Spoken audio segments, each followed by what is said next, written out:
Préambule à la voix d'Eliot. Qui suis-je? Une enfant hypersensible. Je voyais des choses que les autres ne voyaient pas, et j'entendais les morts me parler. Je leur montrais le chemin de la lumière quand je le pouvais.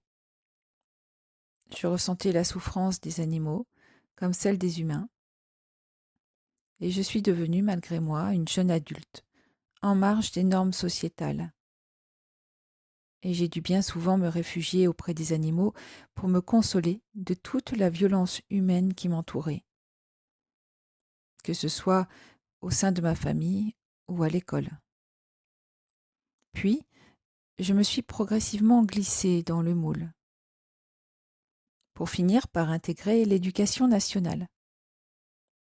J'ai passé 20 années à enseigner les arts plastiques à des adolescents chez qui je tentais d'éveiller les qualités créatives et le discernement. Parallèlement, j'étais aussi plasticienne, prenant le temps de vivre une pratique engagée pour la sauvegarde du vivant.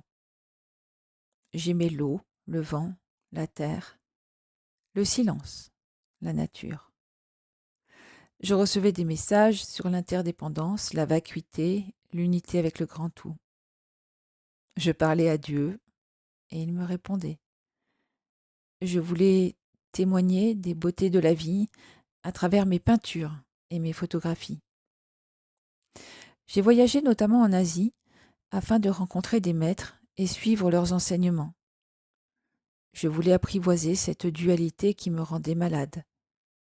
Mieux comprendre le mécanisme de l'ego, trouver la voie de l'unité. Je cherchais inlassablement le sens de ma vie sur Terre jusqu'à la date anniversaire de mes 40 ans.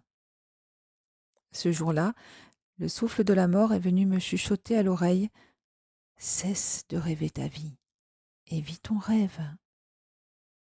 Un accident vasculaire cérébral m'a totalement déconnecté de mon cerveau gauche. J'ai perdu l'usage de la parole et la mémoire. Mon mental n'était plus un problème, seul le cerveau droit restait actif.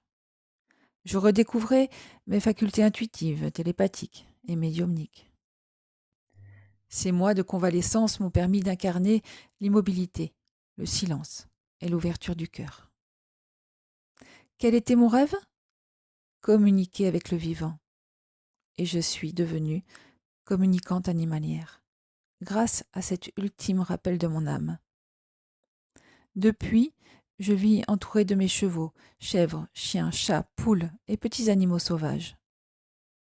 Avec eux, j'initie les personnes à la communication entre les espèces. J'ai aussi la chance de co-animer des stages avec des dauphins et des baleines. Chaque jour, j'interroge des animaux, leur apporte des soins. Je me sens profondément heureuse au quotidien, reliée à quelque chose de tellement vaste, l'amour.